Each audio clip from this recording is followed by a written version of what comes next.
Bonjour les runners, bonjour les sportifs, bonjour au petit monde de la course à pied, c'est Seb et je suis extrêmement heureux de vous retrouver pour un nouvel épisode du podcast À côté de mes pompes, le numéro 134 aujourd'hui, avec un invité que vous connaissez, qui est passé par le podcast il y a quelques semaines, mais avant cela, je vais vous livrer un petit peu d'actualité, des nouvelles même très fraîches, si je puis dire, au regard des conditions météo.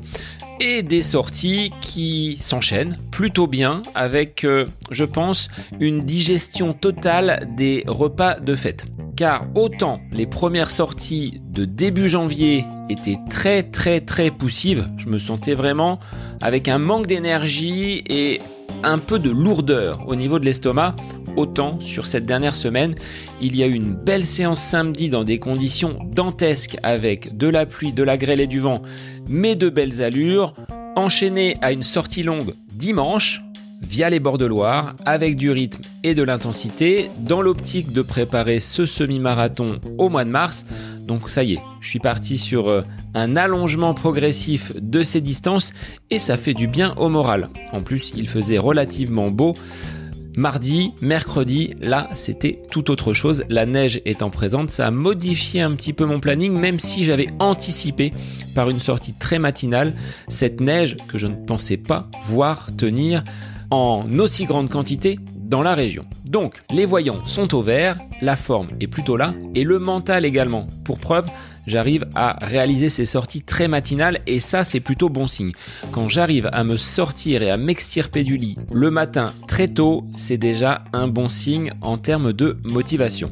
Alors j'espère que de votre côté, ce mois de janvier qui n'est pas le plus simple à gérer, au sortir des fêtes, on n'est pas encore dans la fin de l'hiver, on commence tout juste, c'est pas toujours très facile d'avoir le courage et l'envie de pratiquer son sport, de respecter son plan d'entraînement pour celles et ceux qui ont des objectifs un petit peu plus lointains.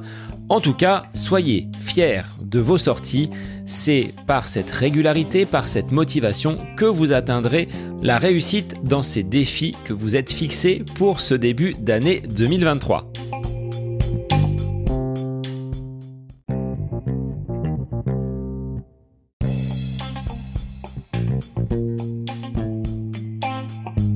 Est-il possible d'améliorer nos performances en course à pied à l'aide d'outils connectés ?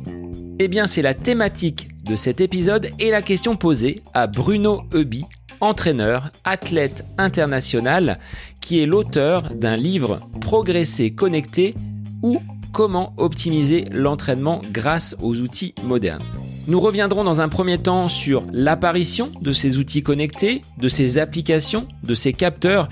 Il est difficile aujourd'hui de s'en passer et d'être complètement hermétique à toute cette technologie, mais aussi comment analyser l'ensemble des données, l'ensemble des datas que nous pouvons collecter à partir de nos montres. Quelles sont les informations à prendre en compte ? Qu'est-ce qui est important pour le coureur dans sa pratique au quotidien ? Et puis ces montres, ces outils, sont-ils si fiables que cela ? Je viens de vous exposer là quelques questions tirées de notre échange autour de l'utilisation de ces objets modernes dans le running et dans notre pratique sportive. Bruno, je te remercie à nouveau pour ton passage dans le podcast. C'est toujours un plaisir d'échanger avec toi et encore, on s'est limité au niveau du timing. Eh bien, il est temps pour moi de vous laisser profiter de cette interview. Objets connectés, comment optimiser son entraînement ? C'est le sujet du nouvel épisode du podcast À côté de mes pompes. Bonne écoute à vous. Bonjour Bruno, merci d'être de retour sur le podcast aujourd'hui. Alors, en cette période de vœux, je vais te souhaiter tout d'abord une bonne année 2023 avec, je pense, de nombreux objectifs et de nombreux kilomètres au compteur. Ouais, salut Sébastien. Oui, écoute, meilleurs vœux aussi à toi. Je crois que c'est ce qu'on souhaite à tous les coureurs, beaucoup de kilomètres, pas de blessures. C'est un terme un peu galvaudé, mais n'empêche que la santé, c'est quand même très important. Et nous autres sportifs avons besoin d'être en bonne santé pour pratiquer. Donc, je crois que c'est important, de souhaiter à tous ceux qui nous écoutent et à tous ceux qui nous entourent la meilleure santé possible.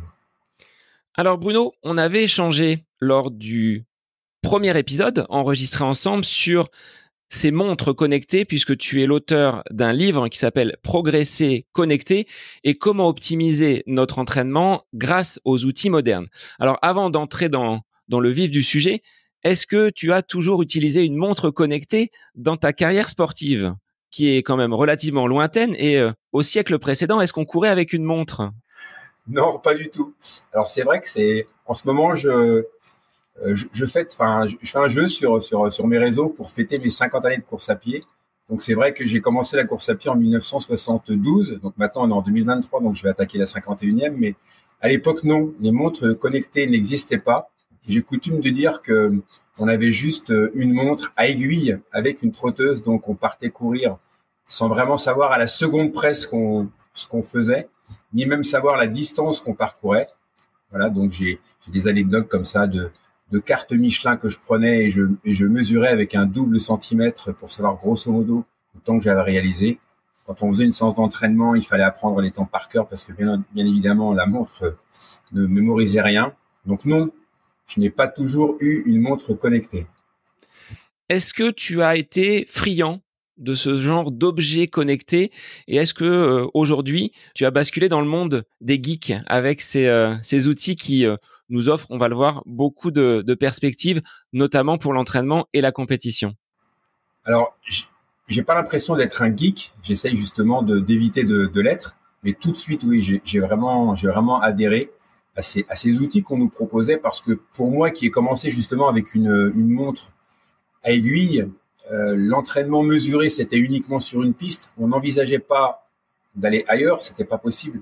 Donc, dès qu'on voulait structurer l'entraînement, mesurer les fractionnés, il n'y avait pas d'autre solution que d'aller sur une piste. Donc, c'était réservé à une certaine catégorie de coureurs. Et quand j'ai vu arriver les montres GPS, je me suis dit waouh, là c'est la liberté totale. Donc tout de suite, ouais, j'ai adhéré. Et pourtant, c'était pas forcément évident. Elles étaient énormes au début, les montres. Hein. Elles étaient tellement grandes qu'elles étaient, voilà, c'était des énormes objets qui prenaient beaucoup de place sur l'avant-bras, carrément. Donc, c'était pas forcément évident à utiliser, mais tout de suite, j'ai vraiment adhéré. Donc, mes premières montres doivent dater de 2002 ou 2003. Peut-être qu'il y avait des montres GPS avant, mais dès que j'ai pu m'en procurer une, je l'ai utilisée.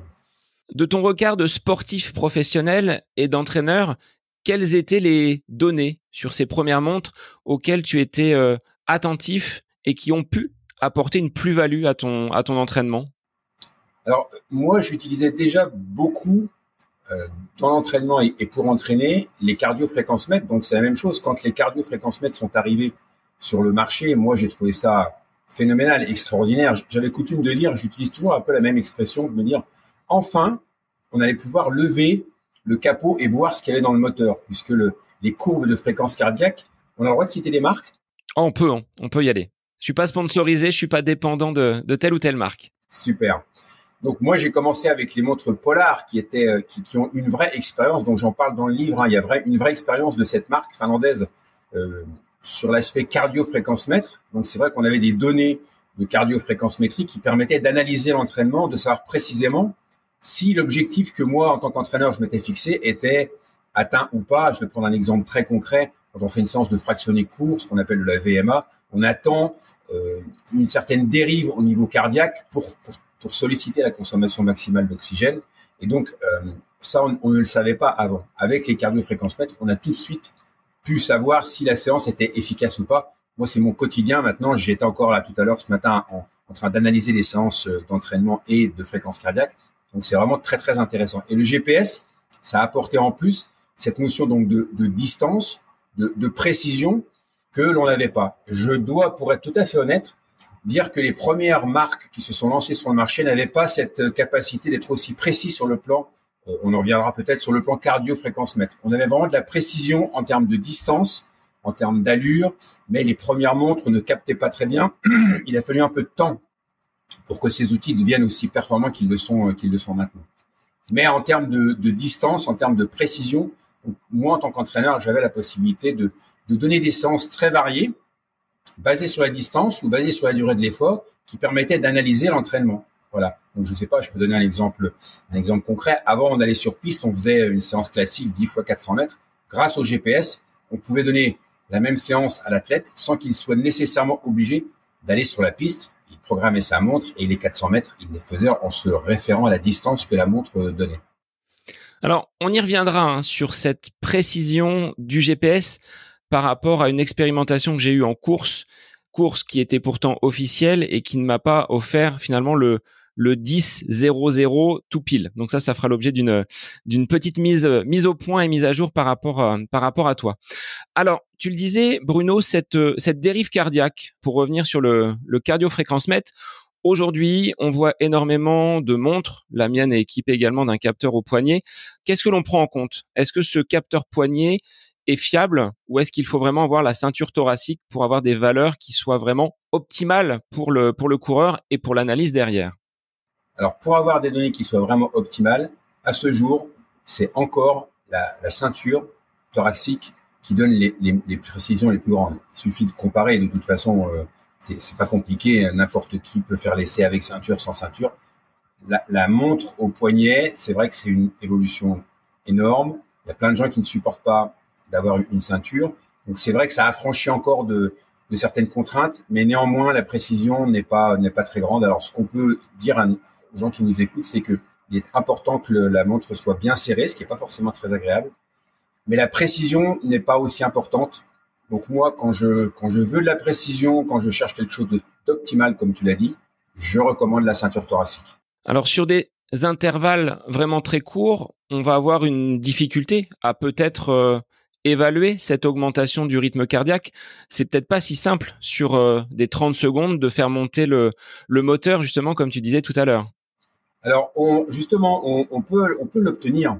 C'est vraiment une question de calibrage de l'entraînement. C'est-à-dire que c'est pour ça que c'est très important dans une séance de fractionné court, puisqu'on parle de ça, dans une séance de VMA court, c'est très important de prendre en compte toute la partie récupération, la partie de récupération d'entraînement qui est souvent délaissée par les entraîneurs ou par les athlètes. On va voir des gens marcher, on va voir des gens négliger un peu cette partie. Les gens sont un peu focus sur la partie rapide. En fait, la partie de récupération, c'est elle qui va permettre justement que la consommation maximale d'oxygène soit sollicitée. Et donc, quand on regarde une courbe de fréquence cardiaque, on va avoir comme une sinusoïde. Ça va monter, ça va redescendre, ça va monter, ça va descendre. Mais effectivement, au début, ça monte pas très haut. Pour que ça monte très haut, pour atteindre cette consommation maximale d'oxygène, il faut une certaine vitesse, d'accord? Mais il faut aussi une récupération active. Et là, c'est vraiment très intéressant d'analyser une courbe de fréquence cardiaque d'une séance de VMA. On va très nettement voir à un moment si l'athlète ralentit trop, si sa récupération est passive, ou à l'inverse, si sa récupération est active. On va voir la sinusoïde qui va s'aplatir au fur et à mesure du temps pour que justement le temps passé à une fréquence élevée, à consommation maximale d'oxygène, soit optimal. Donc ça, c'est vraiment très, très intéressant. Moi, c'est une donnée que j'utilise à distance pour permettre de répondre aux gens si la séance d'entraînement qu'ils ont effectuée a été efficace ou pas. Et ça, c'est passionnant. Parce que ce soit quelqu'un qui habite à 2 pâtés de maison de chez moi au Québec ou à Toulouse, à Metz ou à Brest, grâce aux outils connectés, on peut avoir ces données. Ça, c'est passionnant.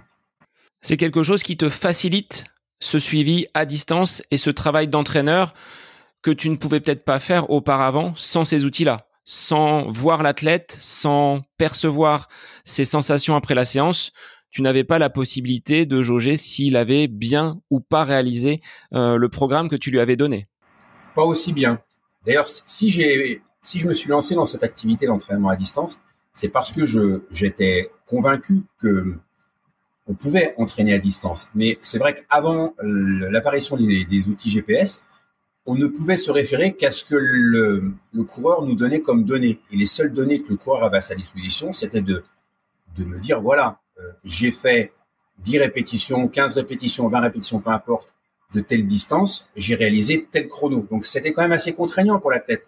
Moi, j'ai fait ça dès le début avec Pascal Fétizon, qui est un athlète de haut niveau, qui était champion du monde de 100 km, qui était marathonien de haut niveau. Mais lui, il le faisait naturellement. Lui, quand il rentrait chez lui, s'il avait fait 10, 15 répétitions, peu importe la distance, il notait tous les temps au centième de seconde près. Donc, Pascal me renvoyait tous ses temps. C'est difficile de demander à tous les coureurs, des coureurs amateurs qui n'ont pas forcément conscience de l'importance de chronométrer chacune des fractions, de faire ce rapport. Donc, c'est vrai que c'était difficile. Ça demandait un engagement de l'athlète sur ses temps, de mémorisation, de prise de notes, qui était un peu contraignant quand même. Tout le monde n'a pas forcément envie ou n'a pas conscience d'ailleurs de l'importance de toutes ces choses.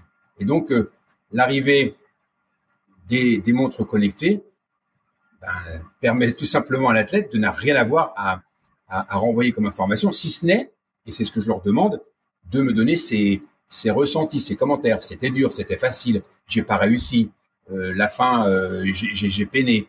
Voilà. Ce que devrait faire un entraîneur avec son athlète. Comment tu t'es senti, c'était bien, tu as eu du mal, etc. etc. Et donc, l'outil connecté permet de s'affranchir de tout ça et que l'athlète ne se concentre que sur son ressenti et ses commentaires. Alors, aujourd'hui, c'est vrai qu'on est bardé de capteurs, bardé de données également qui vont remonter à l'issue de chacune des séances. Qu'est-ce que tu prends en compte de ton regard d'entraîneur? Est-ce que la fréquence cardiaque est un élément fondamental pour toi? Est-ce que la vitesse va également être importante? Je le vois, moi, sur des séries et des fractions très, très courtes. Sur du 30-30, il y a, entre guillemets, une décélération à l'issue de la première fraction qui se poursuit sur la récupération. Et avant de redémarrer, il y a toujours une petite latence. Alors, comment on prend en compte vraiment si on a bien exécuté ou pas les recommandations et la séance proposée par notre entraîneur avec cet outil technologique? Alors, en fait, moi, quand je propose une séance de 30-30, par exemple, je vais donner un repère à l'athlète. C'est-à-dire que je vais lui dire, voilà, pendant les 30 secondes, tu devrais, en fonction de ta VMA, parcourir telle distance. Tu devrais parcourir 145 mètres. Donc, pour lui, c'est déjà un premier repère. Moi, ce que je vais regarder, c'est si, sur toutes les fractions, il a effectivement réalisé la distance que je lui ai demandé. Alors après, ça peut être aussi des 150 mètres qu'on réalise en un certain temps. Peu importe. On peut prendre une distance et demander à ce qu'elle soit réalisée dans un certain temps. On peut prendre un temps et demander à ce que durant cette période, une certaine distance soit réalisée. Donc normalement, si l'athlète essaye à chaque fois d'atteindre l'objectif qu'il veut fixer, je sais pas, on pourrait prendre ton cas à toi, on l'a fait dans l'autre podcast, c'est intéressant, comme ça au moins on est sur du concret. En 30 secondes, est-ce que tu sais, toi, combien de distance tu parcours à peu près? Ou est-ce que tu as une idée sur une distance qui serait proche de 30 secondes? Je sais pas, comment tu fonctionnes, toi, quand tu fais une séance comme ça? Oui, je me fixe plutôt une distance parce que le fait d'être toujours avec l'œil rivé sur le cardio, ça va être un petit peu anxiogène. On pourra revenir sur ce côté anxiogène. J'arrive à être assez régulier sur les fractions que je mène sur ces séances de 30-30, mais c'est vrai que je suis pas au mètre près à juger si j'arrive bien au bon endroit. Bien souvent, toi, je mets un petit caillou par rapport à l'endroit où je vais effectuer la fraction, ce qui me permet de voir assez visuellement ou quand je suis sur la piste si j'ai bien exécuté ou pas la distance qui était celle prévue par la séance. Ouais, c'est ça. Alors c'est vrai que c'est un bon exemple, cette séance de 30-30 ou une séance avec une distance mais qui se rapproche de 30 secondes, parce qu'effectivement, moi je conseille vraiment aux gens de ne pas passer leur temps de séance à regarder leur montre, parce que là c'est pas possible. Le but de l'entraînement, c'est de se concentrer sur son effort, c'est de se concentrer sur ses sensations, c'est pas de passer son temps à regarder sa montre c'est le cas de le dire, toutes les 30 secondes. Alors l'avantage de ces montres connectées, et ça c'est quelque chose qui est, moi je trouve très confortable, c'est qu'on peut programmer les séances. C'est-à-dire que moi, je déconseille aux gens de regarder leur montre en permanence. C'est-à-dire que vous la regardez quand? Au bout de 20 secondes, au bout de 25, on perd la concentration, on n'est plus attentif à ce qu'on fait. Le job du coureur pendant sa séance, c'est d'essayer d'aller le plus vite possible et c'est de se concentrer sur son effort. C'est pas de regarder sa montre. Ce qui est extraordinaire avec les montres connectées, en tout cas celles que j'utilise moi, si je fais une séance de 30-30, au bout de 25, elle va biper. 25, elle va biper 5 fois. C'est-à-dire que je sais dans ce compte à rebours que je suis à la fin de ma fraction d'effort. Et donc, je vais me concentrer justement pour conserver ma vitesse. Et puis, 5 secondes avant la fin du départ, de nouveau un compte à rebours. Donc, je sais que je vais repartir. C'est hyper confort. J'ai même pas besoin de regarder ma montre. Je sais à quel moment je repars. Je sais à quel moment j'arrive. Donc, j'ai juste à me concentrer sur la distance. Mais vous allez me dire, oui, mais alors, comment je sais si j'ai fait 140, 145? Moi, ce que je conseille aux gens, c'est de ne pas s'occuper de ça. C'est le rôle de l'entraîneur de dire, voilà, centre-toi sur tes sensations, essaye d'être le plus régulier possible. Et si l'athlète fait une séance catastrophique en faisant 165 mètres à la première fraction parce qu'il était hyper motivé et qu'il finit à 130 mètres, bon, forcément, je donne un exemple un peu caricatural, ben là, je vais dire, attends, c'est pas comme ça qu'il faut faire. tu es parti trop vite. La prochaine fois, essaye de te contrôler un peu mieux. Alors c'est très difficile parce que ça fait appel aux sensations, ça fait appel au ressenti. Bien souvent, les coureurs peuvent se tromper 2 fois, 3 fois, 4 fois, mais à force d'apprentissage, à force de répéter ces séances, enfin de les intégrer et de maîtriser finalement cet effort, on arrive à une certaine régularité. Je sais qu'avec le club, tu vois, pendant le confinement, on avait fait un challenge au niveau de la régularité. Alors il y avait ceux qui étaient des performeurs, qui allaient avoir la plus haute vitesse, et puis il y avait une ligne régularité. Et je tombais toujours pile poil dans des allures qui étaient capées à plus ou moins 5 secondes ou plus ou moins 10 mètres. Et à la sensation, avec justement ce travail de répétition, j'arrive aujourd'hui à être assez régulier. Comment tu définirais, toi, une séance réussie par rapport à cette régularité que tu cherches à obtenir chez un coureur? Est-ce que si on est à 80% de fraction réussie, la séance est considérée comme bonne? Tu le disais, hein, on s'emballe parfois sur la première parce qu'on sort de l'échauffement, on a encore du jus. C'est parfois plus difficile sur les dernières de mettre le coup de collier et d'avoir le même rythme. Alors, comment tu définirais ta séance réussie? Moi, les consignes que je donne aux coureurs, c'est avant la séance est réussie si vous avez couru le plus vite possible de vos capacités du jour en étant le plus régulier possible. C'est-à-dire que la vitesse ne doit jamais décliner. Elle doit être soit identique, soit être plutôt progressive. Moi, je conseille le progressif parce que ça évite justement de mettre une pression à l'athlète qui va partir un peu trop vite. Donc, prenons un exemple concret. Vous devez réaliser 145 mètres en 30 secondes. Si vous commencez à 140 et que vous finissez à 150, c'est bien. Donc moi, ce que je demande aussi, c'est que la fourchette entre la fraction la plus lente et la plus rapide soit la plus réduite possible. Mais avec les outils que j'utilise, moi, quand je fais une évaluation de VMA, déjà, j'essaye, parce que c'est ça, en fait, la base. Faut pas oublier que tout vient de la bonne évaluation des capacités de l'athlète. C'est pas à tout enseignant que je vais l'expliquer que si on n'évalue pas les potentiels, les potentialités du sportif, on va forcément partir sur des bases qui seront pas sûres. Donc, c'est très important de bien évaluer la VMA, test VAM-EVAL ou un test sur 5 minutes, même si le test sur 5 minutes fait appel à des capacités de régulation de l'effort qui, du coup, vont un peu fausser l'évaluation de la VMA, mais c'est mieux que rien et surtout, c'est facile à mettre en œuvre. Et après, moi, j'ai construit un outil d'élaboration des vitesses d'entraînement qui n'est pas basé, je crois qu'on en a déjà parlé la dernière fois, qui n'est pas basé sur un pourcentage de VMA attribué à une distance, mais un pourcentage de VMA attribué à une durée d'effort.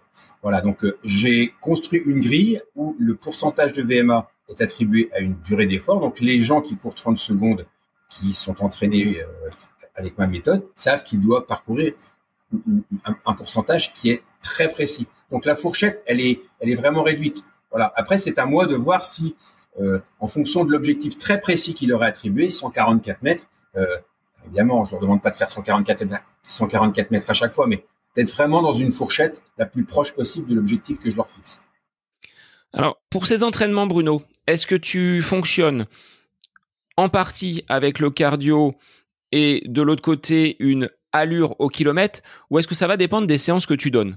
Sur des séances peut-être à allure spécifique, là on va tenir compte du cardio, mais on va peut-être se concentrer quand même sur la vitesse et sur la cible que tu souhaites justement atteindre avec ton coureur. Oui, c'est ça. En fait, moi, le cardio cardio-fréquence-mètre n'est pour moi qu'un outil d'évaluation, de confirmation. Ce n'est jamais la fréquence cardiaque qui va indiquer à quelle vitesse je dois courir. La vitesse à laquelle l'athlète doit courir, c'est un pourcentage de VMA, d'où l'importance de bien l'évaluer. Et la fréquence cardiaque est un outil qui va me servir, moi, à valider si la séance a été bien réussie ou pas. On parlait de sinusoïde pour une séance de VMA, c'est-à-dire qu'on demande une dérive cardiaque. Là, ce matin, j'étais avec un athlète qui va courir 24 heures, qui s'entraîne pour du 24 heures, et je lui expliquais que la fréquence, la courbe de fréquence cardiaque parfaite pour moi, c'est l'encéphalogramme plat. C'est la courbe qui est très, très plate. Donc, en fait, la fréquence cardiaque me renseigne sur l'efficacité de l'entraînement.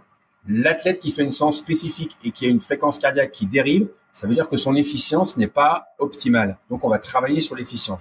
La fréquence cardiaque me renseigne sur est-ce que la séance est réussie ou pas. C'est pas elle qui va indiquer l'intensité de l'effort. Alors là, je plonge tout de suite sur le terme efficience, puisqu'il y avait une question de Jean-Yves qui m'a donc sollicité sur les réseaux, qui voulait que tu rappelles un petit peu ce qu'était l'efficience. On en avait déjà parlé dans le premier épisode ensemble, mais est-ce que tu peux justement repréciser sur ces notions telles que l'est l'efficience? Oui, alors l'efficience, pour moi, c'est un des trépieds de la performance, puisqu'ils sont au nombre de 3. Performance égale puissance, plus endurance, plus efficience. La puissance, on en a déjà parlé, c'est la puissance aérobie, ce sont les séances de VMA courtes. L'efficience, c'est cette capacité à utiliser la plus grande partie de sa puissance durant un certain temps. Et l'efficience, le troisième pied de ce trépied plutôt, c'est la capacité à être économe, à avoir un coût énergétique qui soit faible. Donc, pour améliorer l'efficience, c'est se déplacer à moindre coût, avec le moindre coût possible. C'est à la mode en ce moment avec tous les problèmes liés à l'énergie. Donc voilà, donc l'idée c'est ça, c'est de réduire le coût énergétique de la foulée, de faire en sorte que le déplacement coûte le moins possible. Et pour améliorer cette efficience, il faut courir le plus précisément possible à la vitesse de l'objectif qu'on s'est fixé. Je veux courir 24 heures à 10 km/h, je m'entraîne à 10 km/h. Je veux courir un 10 km à 10 km/h, je m'entraîne à 10 km/h. Je cible avec précision mon objectif et je répète cette vitesse de mon objectif parce que le corps humain est bien fait. Nos ancêtres ont appris à se déplacer à moindre coût pour survivre. On a gardé cette faculté de s'adapter en fait à l'effort et de faire en sorte que notre gestuelle soit la moins coûteuse possible. Bruno, tu parlais de dérive cardiaque. Je vais te montrer une courbe d'un athlète sur un 10 km. Qu'est-ce que tu en penses? Alors, pour les auditeurs, c'est la courbe cardiaque de mon 10 km du côté d'Orléans en octobre. Donc là, tu le disais tout à l'heure, presque encéphalogramme plat. Ce qui veut dire que le travail au niveau de la préparation a été plutôt bon parce qu'il n'y a pas de variation. Bon, le terrain était relativement plat, mais ça montre quand même une régularité du début jusqu'à la fin du 10 km. C'est ça. Alors là, on voit bien qu'il y a effectivement une courbe qui est relativement plate, ce qui veut dire que tu as très bien géré ton effort. Elle pourrait descendre, signe que tu es parti trop vite. Or, elle monte un tout petit peu à la fin, signe que tu as bien fini. Elle ne monte pas trop. Si elle montait trop, ça voudrait dire que tu n'as pas bien géré ton effort, que tu en as trop gardé. Et en fait, et ce que j'observe aussi, donc là, sur la gestion de l'effort, je pense que là, tu n'es pas loin d'avoir rendu la copie parfaite, parce que vraiment, la courbe est très linéaire, elle monte à la fin. Franchement, je vois pas ce qu'on pourrait faire beaucoup mieux.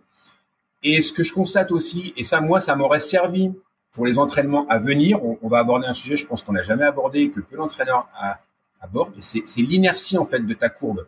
Ta courbe, elle monte très vite. Tu as une inertie qui est rapide, c'est-à-dire que très vite ta courbe elle monte et elle atteint un plateau. Il y a des gens, voilà, on le voit bien, hein, vraiment très vite, tu es assez haut, et ensuite ta courbe elle reste très longue. On peut voir des mêmes courbes, d'autres coureurs de 10 km qui vont avoir une inertie lente, c'est-à-dire que ils vont mettre plus de temps avant d'atteindre le plateau et rester en plateau. Ça, c'est les indications qui sont intéressantes dans l'entraînement parce que en fonction de l'inertie de la fréquence cardiaque, on va induire des séances d'entraînement différentes. Toi, par exemple, je pense que tu as une réponse cardiaque qui est rapide. Donc, si tu fais du 30-30, j'ai pas vu tes courbes, mais elles doivent très vite être élevées.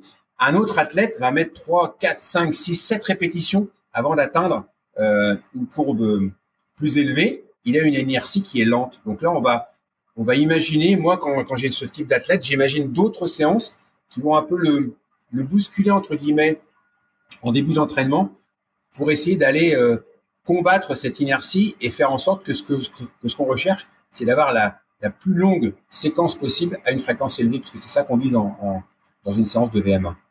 Et sur ma dernière course, tu vois, Bruno, en 2022, donc c'était le 31 décembre, il y avait des montées, des descentes, des montées, des descentes. La courbe était identique, c'est-à-dire relativement plate.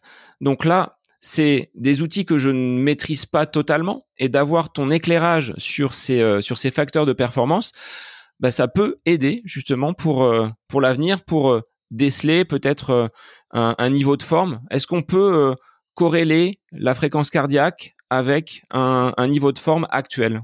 Est-ce que ça, c'est en lien? Oui, il y a un lien qui est assez facile à faire c'est la mesure. Alors, c'est facile, c'est assez facile à faire, c'est un peu contraignant, mais c'est facile à mettre en œuvre. Ce qu'il faut savoir aussi quand les premiers cardios sont arrivés, moi, ce que je disais toujours, c'est que l'avantage d'un cardio-fréquence-mètre, c'est que ce sont des données qui ne sont pas invasives. On oublie quand même que mettre une ceinture thoracique, c'est peut-être pas forcément très agréable, mais c'est pas invasif du tout. Il faut juste se souvenir, imaginer plutôt moi, me souvenir et peut-être nos auditeurs, imaginer que on n'avait pas moyen de connaître la fréquence cardiaque, on n'avait pas moyen de connaître la fréquence cardiaque à l'effort de manière précise, sauf de manière très invasive. Moi, j'ai souvenir, puisque j'ai commencé, je suis un homme préhistorique de la course à pied, comme tu le disais, j'ai commencé au siècle dernier. La façon dont on avait, nous, de mesurer notre fréquence cardiaque, c'était de la prendre en mettant la main sur la carotide, là, au cou ou au poignet. Donc, il faut savoir qu'avec des athlètes entraînés, le temps de s'arrêter et de mettre la main, on a déjà perdu trois battements. Donc, ce n'était absolument pas précis. Donc, il faut quand même mesurer toute la chance qu'on a d'avoir un outil aussi précis. Donc, ce sont des contraintes qui n'en sont pas. Pour revenir à ce que je disais, j'étais en train de me perdre là. Tous les matins, on peut mesurer sa fréquence cardiaque au repos. Avant, je le faisais avec une montre, mais maintenant, c'est plus la peine. C'est plus la peine de compter sur 15. Alors, il fallait être hyper concentré. Je comptais sur 15 secondes, sur 30 secondes, sur une minute.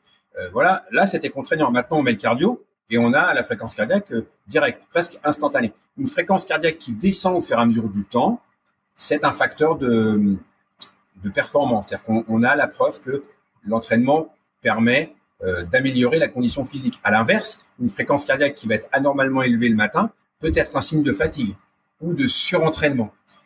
Ensuite, en fonction du type d'athlète, si on le connaît bien, si effectivement si tu as l'habitude dans une séance de VMA de monter systématiquement à 190 pulsations minutes, c'est un exemple, et que sur tes séances de VMA, tu n'es plus qu'à 180, 185, voire moins, c'est signe que ton organisme est en train de freiner, ton organisme te protège, donc peut-être que tu n'es pas très en forme.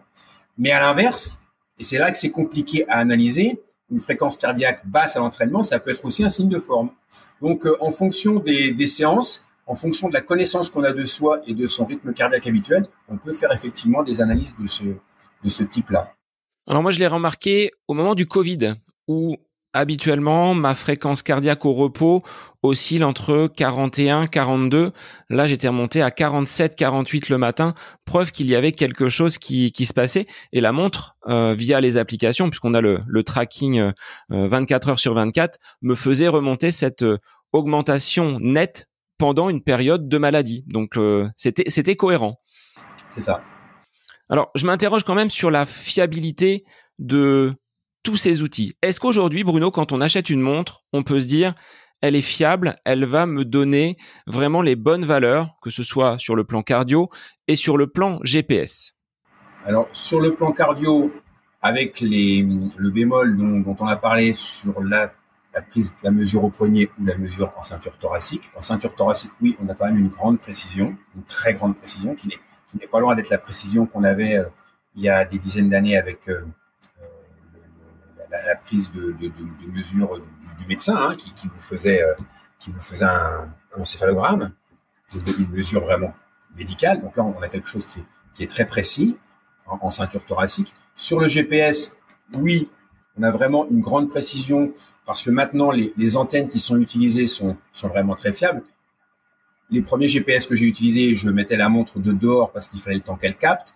Quand on passait dans un endroit un peu en ville, près des immeubles, à la campagne, dans des bois, le signal se perdait. Maintenant, le signal se perd peu. On peut répéter 10 fois le même parcours, on aura une différence qui est vraiment infime. Donc, la précision du GPS est assez grande. Néanmoins, moi, je le vois parce que beaucoup de gens l'utilisent aussi dans des endroits où ce n'est pas fiable. C'est les pistes d'athlétisme, par exemple. Les gens vont sur une piste et mettent leur GPS. Je leur dis, mais à quoi bon mettre un GPS qui vous renseigne sur la distance puisque vous êtes sur une piste et vous avez la distance. Donc, une piste de 400 mètres ne fait jamais 400 mètres avec un GPS. Mais je suis pas un technicien du GPS, mais j'ai cru comprendre que le GPS reliait des points en ligne droite. Et quand ça tourne, il est un peu perdu. Néanmoins, sur une piste de 400 mètres, il va pas vous donner 350 mètres. Il va vous donner 395. Mais le tour suivant, il va vous donner 405. Et je crois que une certaine marque que je ne nommerai pas est en train de travailler là-dessus pour que justement, parce qu'ils ont bien eu des retours de clients, hein, pour que justement même quand ça tourne, la précision soit la plus grande possible. Donc on a quand même une précision très importante. Après, en dehors de l'entraînement, il y a beaucoup de données quand même qui sont farfelues. Moi, ce que je dis toujours, quand je dédicace mon livre, je dis j'espère que ce livre va vous aider à mieux vous connecter à vos outils, mais surtout qu'il va vous permettre de rester connecté à vous-même. Je crois que ça, c'est important. Il ne faut pas tomber dans le piège des prédictions de ces outils qui sont parfois très, très, très farfelus. On pourra peut-être y revenir plus en détail. Exactement. Alors, avant de revenir sur cet outil de prédiction, je voulais revenir sur ces 2 expériences vécues sur 2 10 km officiels. Ma montre au 10e kilomètre sonne, mais je n'avais pas franchi la ligne d'arrivée. Il me restait une centaine de mètres. Alors, est-ce que je dois me fier à ma montre? Est-ce que je dois me fier à la distance officielle, celle que les organisateurs ont dû mesurer avec une roue de géomètre qui, là, va être vraiment officiellement à la distance voulue? Je prends quoi en compte? La distance GPS ou celle des organisateurs? Alors ça, c'est pareil, c'est quelque chose que les gens maintenant ont complètement intégré dans leur fonctionnement, mais que nous, les anciens, voyons, enfin moi en tout cas avec un œil un peu amusé. On ne se posait pas la question avant de savoir si un 10 km faisait 10 km. La seule question qu'on se posait, c'est est-ce qu'il est officiel ou pas?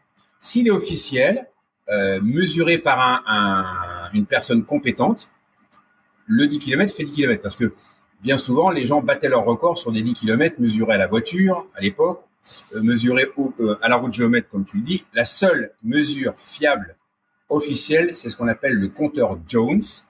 Donc, c'est une bicyclette qui est étalonnée sur une zone qui a été mesurée avec une chaîne de géomètre, où là, on est sûr de la précision. Je ne suis pas spécialiste des mesures, mais au centimètre près. Le mesureur étalonne le nombre d'impulsions sur ce 500 mètres et il reporte sur le parcours de façon à ce que les distances soient précises. Donc, en fait, pour résumer, si je n'ai pas été très clair, on étalonne une vitesse sur un bout de route qui, lui, est mesuré avec une chaîne de géomètre au centimètre près, et ensuite, on va reproduire ça sur la route. Donc, c'est rare que les courses soient mesurées de cette manière-là, de manière officielle. Donc, beaucoup de courses ne sont pas mesurées officiellement. Il faut savoir que les kilomètres intermédiaires ne sont jamais mesurés par le mesureur. Le mesureur, lui, son job, c'est de mesurer la totalité du parcours et de faire en sorte de mettre des barrières là ou là pour que les gens ne coupent pas. Et l'information clé, c'est qu'il y a toujours une marge d'erreur. Le mesureur mesure toujours avec une marge d'erreur de façon à ce que la distance, ça se rend la distance. Donc, un 10 km fait toujours plus que 10 km. Et effectivement, les GPS mesurent souvent 10,100 km. Donc, en clair, ce que tu dois retenir, toi, coureur, c'est la distance, c'est le chrono que tu as mis quand tu as franchi la ligne d'arrivée. C'est vrai qu'avant, ça n'existait pas. Les gens n'avaient pas ce genre de problème. La première année, l'année où j'ai gagné les 100 km de Millau, j'avais déjà un GPS à l'époque, 2005. Donc ça balbutie un peu. Et là, je m'aperçois que je fais 102,6 km. Je vais voir l'organisateur. Je m'en fous, j'avais gagné. Mais je vais voir l'organisateur, il fait pas 100 km, votre 100 km. Là. Il dit, ouais, écoute, n'en parle pas, ça gueule dans tous les sens. Les gens disent qu'il n'y a pas 100 km. Donc, non, la marge d'erreur est encore plus grande sur 100 km. Et là, en l'occurrence, ce jour-là, on avait fait un détour. Donc, il n'y avait pas du tout 100 km. Mais bon, c'est pas très grave. Toi, effectivement, quand tu fais ton 10 km officiel, t'as pas envie qu'il y ait plus que la distance. Donc voilà, donc c'est quelque chose de nouveau qui n'existait pas avant. Maintenant, les gens réclament en disant, ouais, mais c'est quoi ce bazar? Il n'y a pas la distance. Mais non. Déjà, un 10 km fait jamais 10 km. Et les 10 km sont pas tous mesurés pareil. Donc attention, soyez vigilants sur les courses auxquelles vous participez. Bon, après, ce que j'avais noté, c'est qu'entre celui du mois d'octobre et celui réalisé 3 semaines après, j'avais descendu mon chrono, que ce soit sur celui de la montre ou le officiel, de 30 secondes. Donc, il y avait quand même une progression. Et ça, c'est ce que je retiens. C'est le principal. C'est ça. Et c'était 2 courses officielles mesurées avec un label? 2 courses labellisées, 2 courses, voilà, avec le chronométrage et la distance officielle, effectivement. Ouais, donc la course labellisée, il n'y a pas à discuter, ça fait la distance, mais ça fait plus que 10 km. Alors, je crois que la marge d'erreur est de 1 pour 1000 ou 1%, je ne sais jamais. Et c'est vrai que souvent, on a 10,100 km quand on fait un 10 km mesuré. Alors, revenons, Bruno, à ces outils de prédiction, parce que là, Garmin par rapport à ce que j'avais fait à l'entraînement sur les semaines précédentes, ces deux compétitions qui étaient les deux compétitions majeures de mon automne, m'affichait des chronos qui ont été ceux réalisés sur les courses, à quelques secondes près. Ça doit pas toujours être le cas. Non, c'est pas toujours le cas. Moi, alors je vais pas critiquer Garmin parce que j'utilise les montres Garmin. J'ai pas non plus de partenariat avec eux, donc je peux me permettre. Moi, je vois plutôt des choses farfelues, c'est-à-dire que ce que je vois pour moi ou ce que les athlètes me rapportent, ce sont des prédictions souvent qui sont loin de ce que l'athlète réalise en réalité. Alors, je ne sais pas, je suis pas assez compétent pour savoir sur quels algorithmes la montre se base, mais voilà, il suffit. Là, j'ai des exemples concrets. Moi, je me suis arrêté une dizaine de jours parce que j'étais un peu malade. J'ai repris. Mon état de forme était catastrophique selon la montre. Les estimations de performance avaient plongé. Mais voilà, je pense que ce qu'il faut dire aux gens qui nous écoutent, c'est que c'est un peu comme un robot, quoi. La montre, elle répond à des algorithmes que des humains lui ont suggérés, mais ça reste une montre, ça reste qu'un outil. Et il faut vraiment prendre du recul par rapport à ça. Là, c'est pour le cas, sans faire de mauvais jeu de mots, il faut vraiment prendre de la distance par rapport à ces outils et par rapport à la fiabilité. Ça s'améliore, je crois, d'année en année. Les outils sont de plus en plus précis, mais c'est souvent loin de la réalité. Moi, j'ai déjà réalisé des séances d'entraînement où je me sentais vraiment très bien. Et la montre bipait, je comprenais pas. Je regardais, on mettait -9, état de forme catastrophique.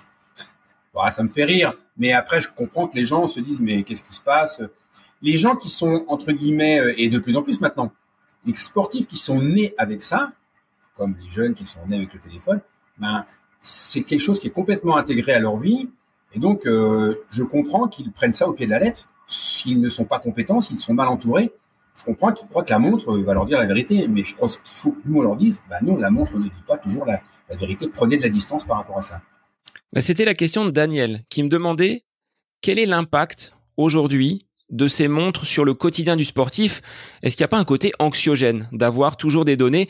Et tu l'as évoqué, hein, et je l'ai vécu aussi sur des entraînements où tu penses et les allures montrent qu'on a réalisé une bonne séance et elles nous affichent statut non productif et avec un niveau de forme qui est complètement plongeant. Est-ce qu'il n'y a pas un côté anxiogène et au quotidien, comment le sportif, on l'a dit, hein, là tu viens de l'évoquer, prendre de la distance, mais comment vraiment s'en détacher encore plus? Moi, à titre personnel, donc ça n'engage que moi, je n'aime pas être dépendant, donc j'aime pas être dépendant de quoi que ce soit, donc je n'ai pas envie d'être dépendant d'une montre, qui est pourtant un outil extraordinaire. Moi, j'ai tendance à ne pas mettre le Bluetooth, moi j'ai tendance à arrêter ma montre dès que j'ai fini l'entraînement. À titre personnel, je n'utilise ma montre que pour l'entraînement, et je la désactive, je la déconnecte en dehors de l'entraînement. Donc moi, ce que je recommande aux gens, c'est effectivement de se prémunir de ça.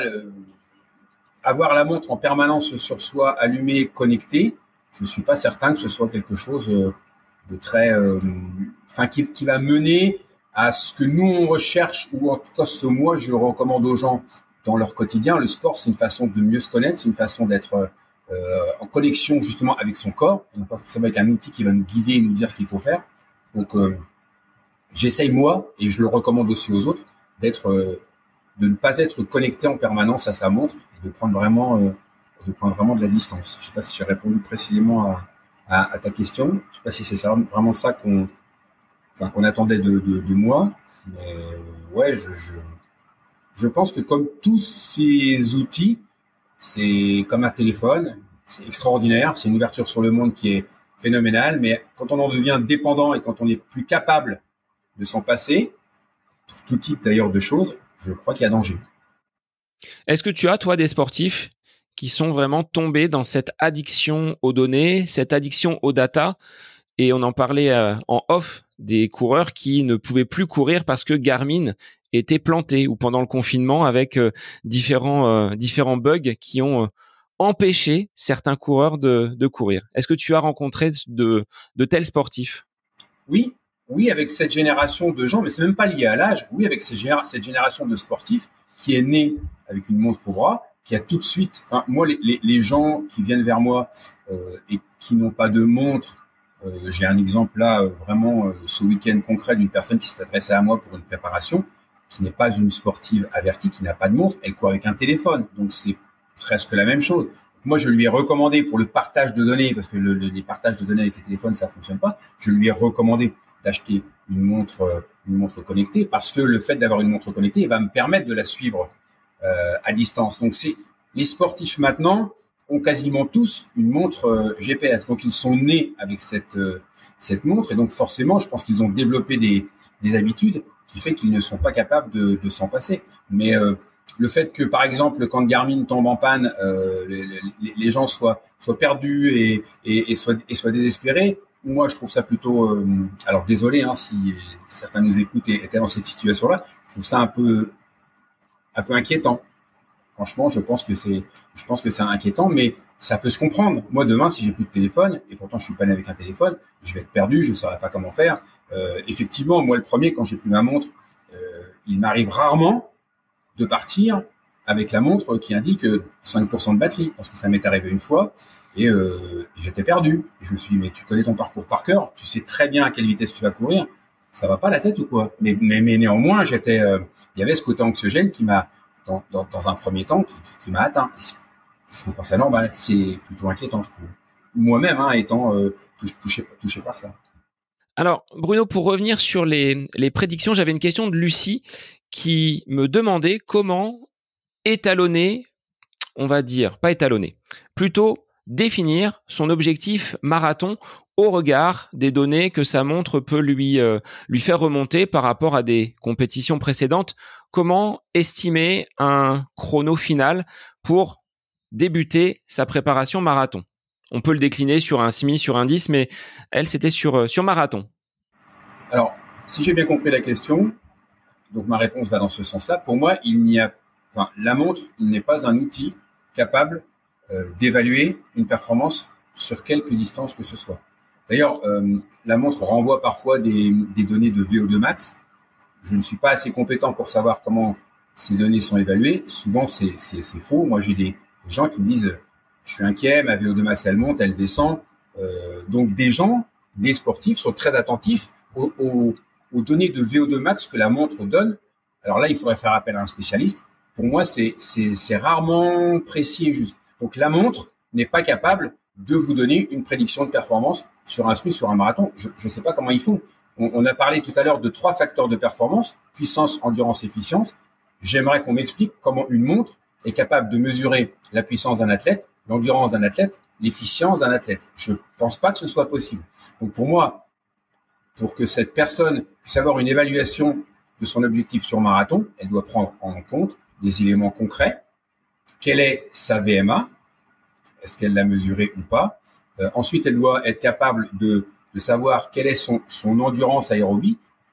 J'ai coutume de dire que la VMA ne permet pas de définir une performance. Souvent, cette question m'est posée. J'ai une VMA de 15, qu'est-ce que je peux faire sur marathon? Je ne sais pas.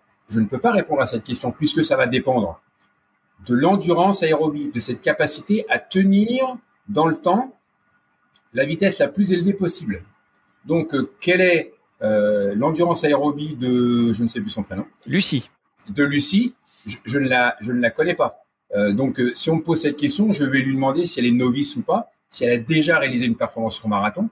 Si en l'occurrence, elle n'a jamais réalisé de performance sur marathon, ça va être compliqué. Moi, ce que j'essaie de faire, c'est de prendre toujours des exemples concrets, des exemples de terrain pour être dans la réalité. Donc, je vais peut-être lui demander, non, je vais pas peut-être, je vais lui demander si elle a déjà réalisé une performance sur un semi-marathon. Une performance sur un semi-marathon, alors on s'éloigne des montres, mais justement, je pense que pour une évaluation sur une distance, on ne peut pas se servir d'une montre GPS. Je vais lui demander de me dire si elle a déjà réalisé une performance sur un semi-marathon. Et à partir de cette performance sur un semi-marathon, je vais donc avoir une idée de son indice d'endurance, puisque j'ai sa VMA et son semi-marathon. Et là, on peut utiliser le semi-marathon pour extrapoler une performance sur marathon. En général, on multiplie le temps sur semi-marathon par 2 et on va ajouter entre 5 et 15%. En fonction du niveau d'endurance. C'est ça. À quelqu'un qui est très endurant, on rajoute 5%. Quelqu'un qui n'est pas très endurant, on va rajouter 15%. La moyenne se situe autour de 10%. Voilà. Donc, et ensuite, pour évaluer cette performance sur marathon, il y a d'autres facteurs qui vont entrer en ligne de compte. Durant la préparation, il va falloir travailler aussi son efficience. Donc voilà. Alors j'ai l'impression d'avoir été un peu confus. J'espère que j'ai bien répondu à. Non, c'est très clair. On prend un chrono de référence. On a déjà, dans un premier temps, estimé sa VMA. Et pour ces chronos-là sur marathon, on multiplie par 2 avec un indice qui va varier entre 5 et 15% par rapport à la capacité d'endurance du sportif. Non, c'est très clair, Bruno. C'est très pédagogique. Merci, c'est gentil. Et ce que je voudrais dire surtout, ça c'est très important pour ceux qui nous écoutent, enfin, ceux qui nous écoutent et pour nous aussi, c'est que je me bats vraiment contre ça.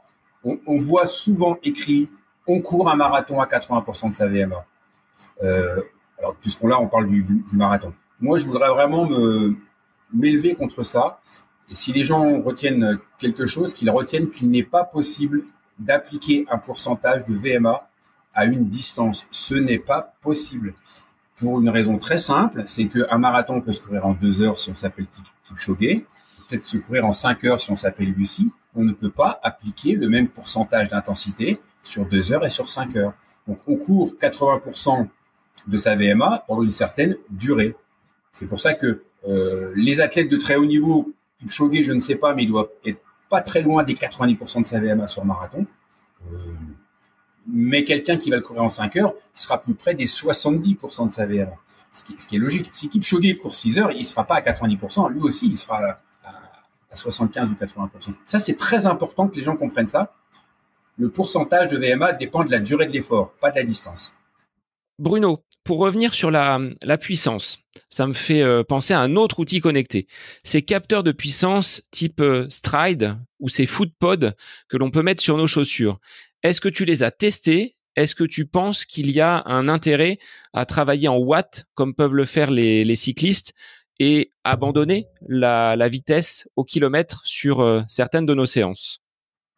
Alors, moi, je ne l'ai pas testé personnellement, mais ce que j'ai mesuré, enfin, les indications ou les valeurs qui m'ont été transmises par des athlètes qui utilisaient ce type d'outils me font penser que ça n'est pas une valeur ajoutée par rapport aux données qu'on a déjà. Alors, je veux pas non plus être trop dur dans mes propos. Moi, je trouve au jour d'aujourd'hui que ça n'apporte rien de supplémentaire. Voilà.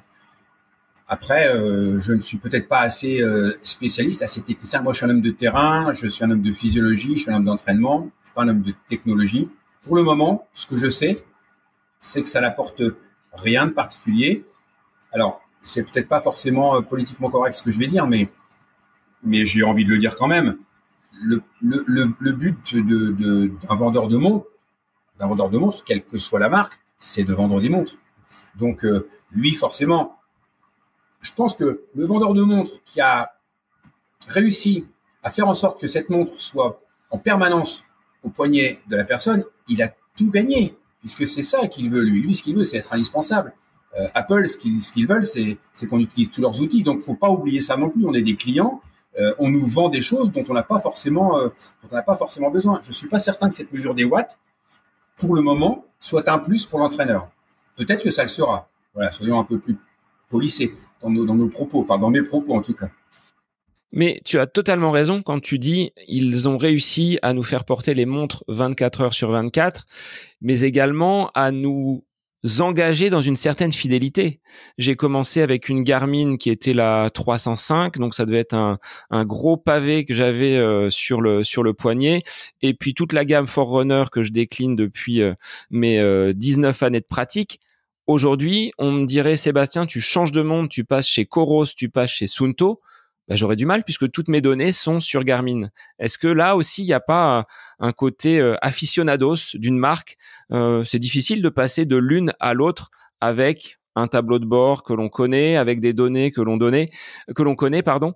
C'est voilà, un engagement que l'on a entre guillemets au niveau des marques et qui nous enferme un petit peu dans ces informations que nous remonte la montre. Mais je suis complètement d'accord avec toi. Garmin va être content s'ils nous entendent. Un petit coucou à Frédéric Saint-Etienne, qui est responsable du marketing. Non, mais moi, je suis d'accord avec toi. C'est la même chose. J'ai vu arriver Coros.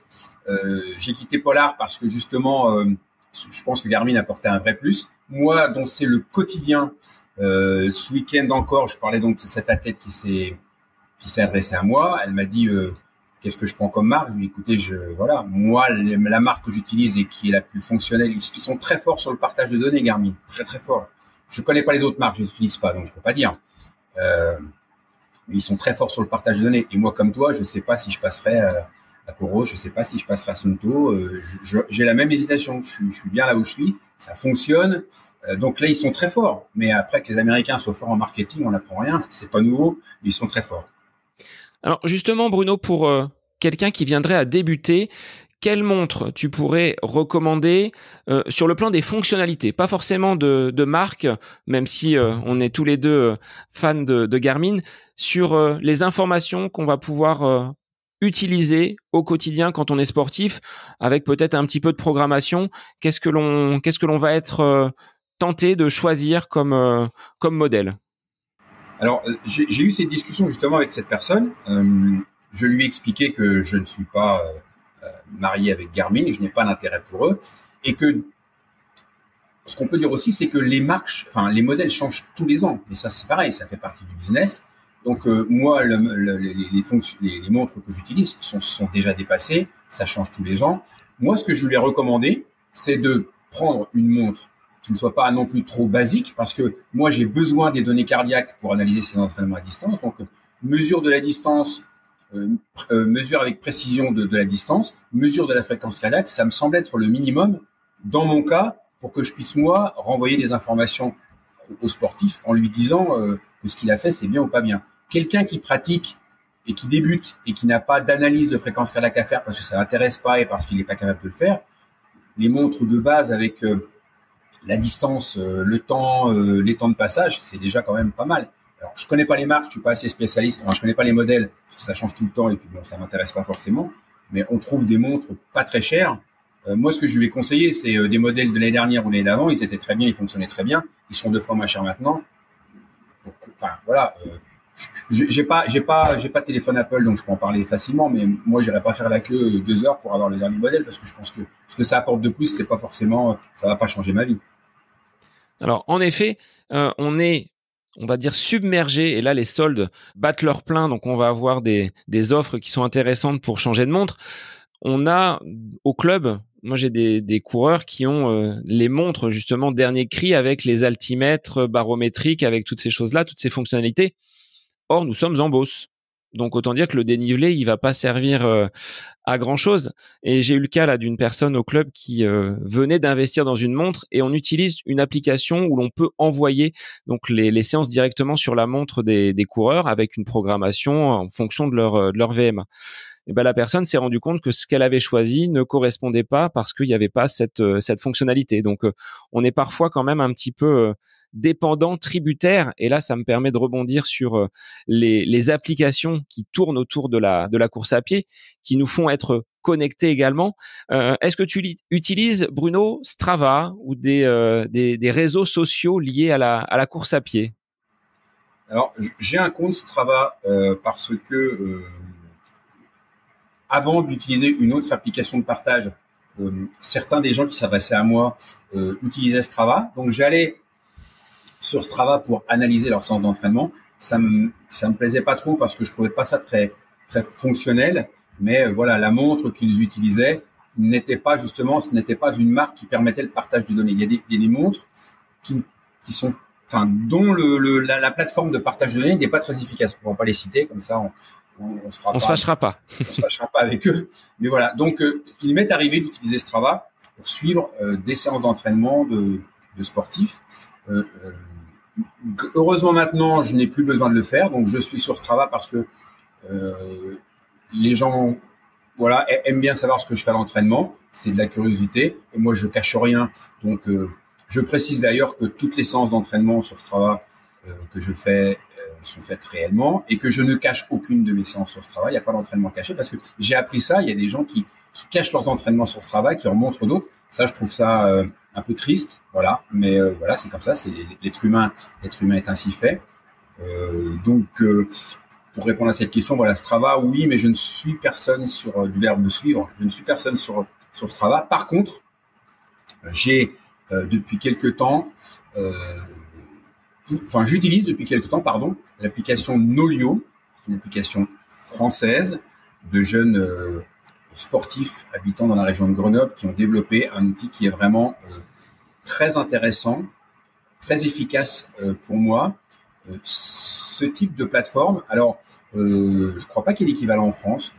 Si, il y a forcément des équivalents, mais grâce à Nolio, je peux maintenant aux gens qui s'adressent à moi leur dire, donc cette personne par exemple dont je parle là, qui va commencer un partenariat, un suivi avec moi et qui n'y connaît rien, je ne vous inquiétez pas, avec l'application Nolio, les entraînements que je vais vous demander de faire vont être importés dans votre montre. Vous n'avez rien à programmer et ça c'est quand même un vrai confort. Je pense que Sébastien, tu as connu aussi les séances où il faut tout programmer. Ça prend un peu de temps, c'est pas forcément très intuitif et elles vont s'exporter sur le compte de la personne, ce qui fait que la personne n'a plus rien à faire. La montre, la séance s'importe dans la montre et elle s'exporte. La personne doit quand même courir, Bruno. Hein. Elle n'a plus rien à faire, elle doit quand même courir.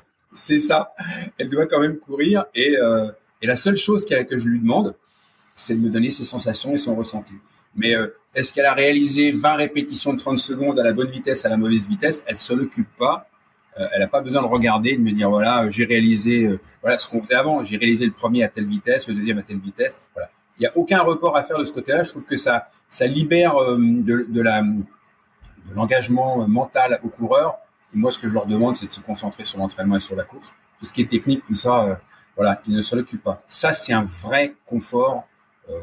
C'est encore une nouvelle avancée dans mon travail au quotidien de partage de données. Avec cette application Nolio, on a vraiment fait un énorme bond en avant.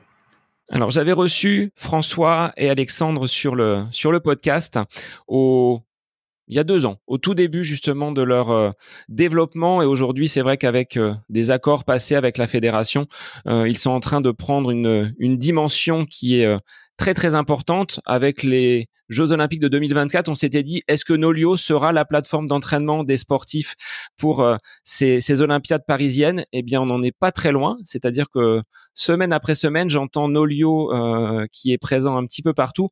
Mais c'est vrai que ça facilite quand même grandement donc les relations entraîneur-entraîné, parce qu'il y a la messagerie à l'intérieur donc de Nolio. On a justement un visuel assez clair sur les semaines d'entraînement. L'entraîneur a cette facilité, parce que c'est pas toi, Bruno, qui va me dire le contraire. Il n'y a pas un plan d'entraînement type par groupe de personnes, c'est vraiment individualisé et là on peut vraiment tout personnaliser. Ça demande du temps, je pense, derrière pour toi en tant qu'entraîneur de tout paramétrer, mais au moins tu as des informations qui remontent et qui sont, on va dire, lisibles. Oui, c'est ça, avec aussi des données statistiques, le nombre de kilomètres parcourus. Enfin, il y a plein de choses qui sont vraiment très, très intéressantes. Moi, je fais aussi des entraînements en triathlon. Donc, les 3 entraînements avec les totaux kilomètres, avec les totaux de distance sont accessibles. Quand on fait du vélo, on peut travailler sur les watts. Donc, voilà, c'est vraiment une application dédiée. C'est développé par des Français. Et donc, voilà, je pense que c'est le savoir-faire à la française. Et j'ai mis du temps avant de m'engager avec eux. Moi, ils m'ont contacté dès le début, quasiment, quand l'application commençait. Tu étais encore attaché au carnet et au côté peut-être classeur Excel. Comment tu fonctionnais auparavant? C'est ça. En fait, je le garde encore. Hein. Moi, j'ai commencé en 2010 avec effectivement la feuille Excel, donc Google Sheets, la feuille Google Sheets. Et donc, l'athlète doit renseigner son entraînement dans la feuille Google Sheets. Ça fonctionne très bien. Hein. Donc, très longtemps, j'ai dit à Alexandre, non, moi, mon outil va bien. Je vois pas pourquoi je changerais.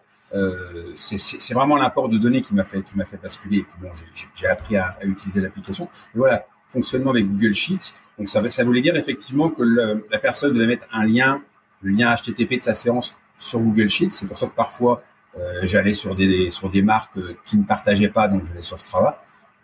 Mais ça fonctionnait bien aussi avec des calculs aussi, des totaux. J'avais fait évoluer l'outil en 10 ans d'utilisation et mais des gens continuent de vouloir utiliser cette fonctionnalité parce qu'en fait, les commentaires sont visibles. Et ça, c'est le côté sympa qu'on n'a pas sur Nolio. Les gens qui ont leur préparation avaient toute leur séance sous les yeux, tous les commentaires. Donc, il y avait aussi un côté sympa avec la feuille de calcul partagée. Après, tu vois, d'avoir un plan où on voit toutes les séances, on peut, entre guillemets, se dire, ah, la semaine prochaine, ça va être difficile. Là, sur Nolio, moi, j'ai une vue à J+7.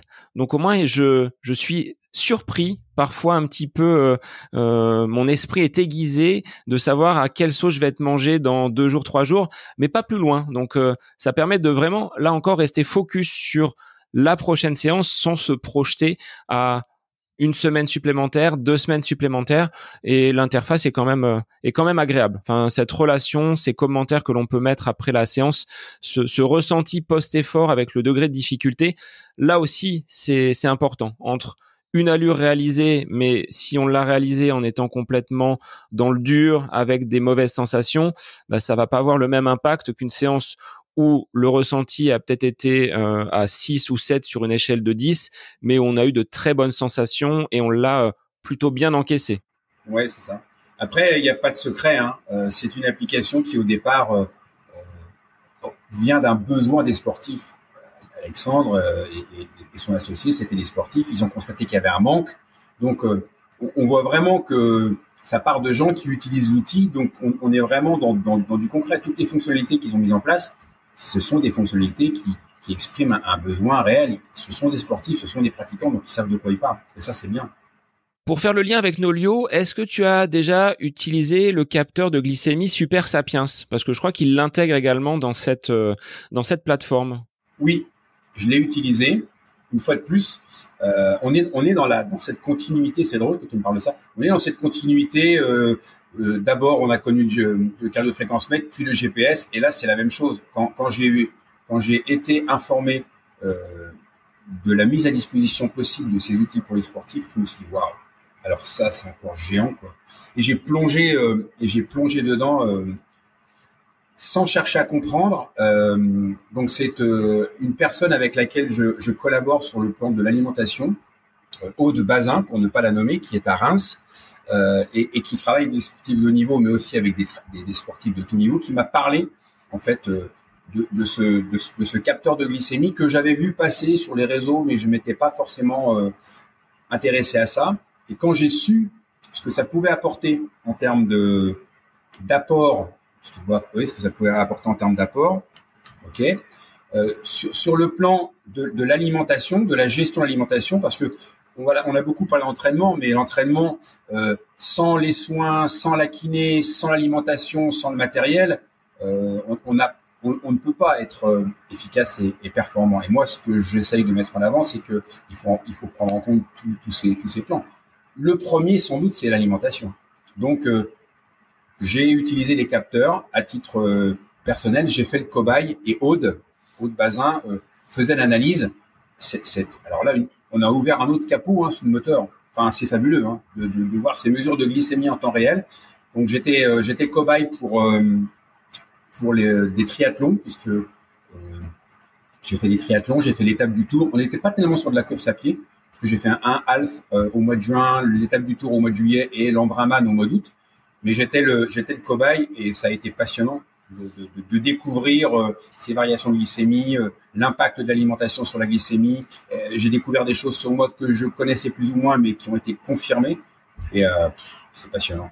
Donc là, on est encore dans une évolution de ce que la technologie peut apporter aux coureurs. Est-ce que tu en vois d'autres que l'on n'aurait pas évoquées lors de cet épisode? Des choses qui sont connectées à nous et qui nous permettent, parce que c'est l'objectif, d'optimiser notre entraînement. Non, là, comme ça, tout de suite, sans y réfléchir en amont, je vois pas, mais ça fait déjà beaucoup. C'est-à-dire, si on maîtrise le cardio-fréquence-mètre, si on maîtrise le GPS, si on maîtrise la mesure de glycémie, ça fait quand même déjà pas mal d'outils à notre disposition pour avoir des informations sur le coureur. Super Sapiens, je pense que c'est en voie de construction. Il va falloir que ça se démocratise. Mais je crois que déjà là, il y a pas mal de choses à comprendre et à mesurer. Alors peut-être que dans d'autres facteurs, sur les soins, sur la kiné, tout ce que j'appelle moi l'entraînement invisible, c'est-à-dire tout ce qui est périphérique à l'entraînement, sur le sommeil peut-être aussi, des choses à apprendre et qui pourraient nous permettre d'améliorer encore la performance des athlètes. Parce qu'en fait, je pense que ce qui est important de dire à ceux qui nous écoutent, Je crois que c'est pas une question de niveau de performance. Moi, j'aime bien cette phrase de dire si je peux vous aider à devenir champion du monde de vous-même, ben j'aurais réussi mon job. Qu'on fasse 1 heure au 10 km ou qu'on fasse 1 heure au semi-marathon, c'est la même problématique, c'est d'essayer de s'améliorer le plus possible. Et c'est pas parce qu'on fait 1 heure au 10 km qu'on n'a pas le droit d'avoir une montre GPS, qu'on n'a pas le droit d'utiliser les capteurs Super Sapiens. Si on s'épanouit et si on est heureux dans sa pratique sportive, quel que soit son niveau, tous les moyens modernes qui peuvent nous y aider sont les bienvenus, sans devenir trop dépendants, évidemment. En 3 points, Bruno, parce que je sais que tu es adepte des 3 points, ce trépied, cette méthode champenoise, qu'est-ce que tu pourrais justement conseiller aux coureurs, même si tu en as déjà dit un petit peu, mais les 3 préceptes de ces outils connectés, tu ressortirais quoi pour optimiser son entraînement avec ces appareils qui gravitent autour de nous?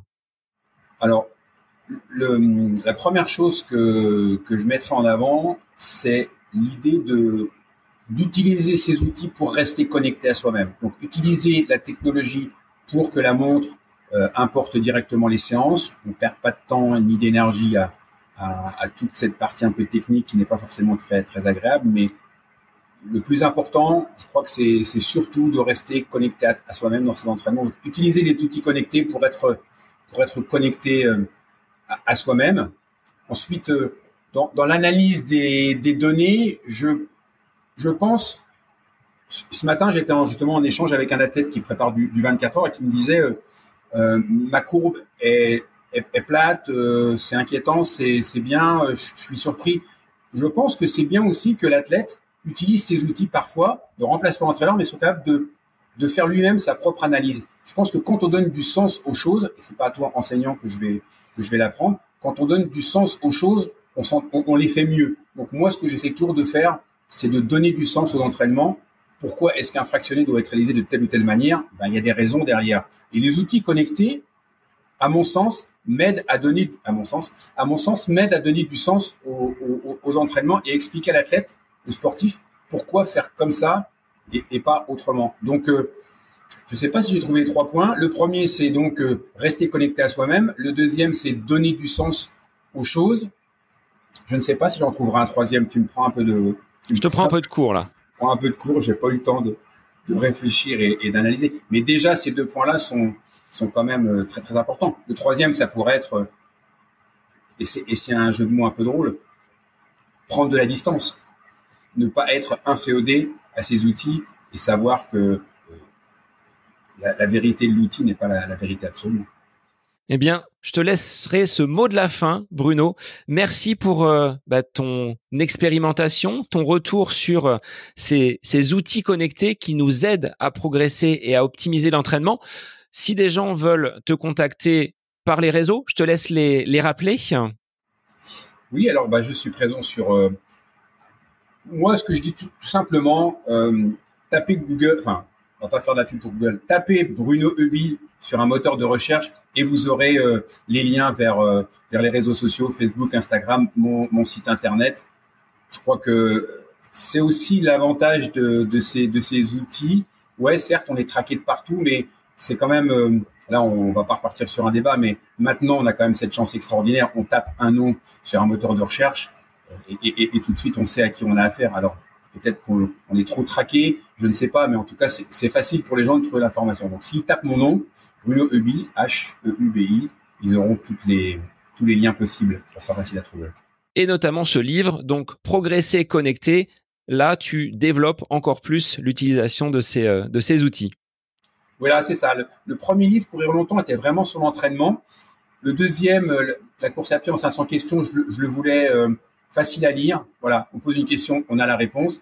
Et il me manquait une partie consacrée justement à l'entraînement avec le cardio-fréquence-mètre et au GPS, qui est maintenant mon quotidien. Je me suis dit, ça serait sympa de partager ça dans un livre et de donner quelques clés aux gens pour les utiliser le mieux possible. Eh bien, merci Bruno pour tous ces renseignements. On te retrouvera, je pense, dans l'année 2023 pour d'autres sujets. C'est tellement un plaisir d'échanger avec toi que l'invitation est lancée. Merci, le plaisir est partagé. Et pour les auditeurs, je vous invite à peut-être débrancher votre montre un petit peu, mais je vous retrouve moi de toute façon la semaine prochaine pour un nouvel épisode du podcast À côté de mes pompes. Bonne semaine à vous.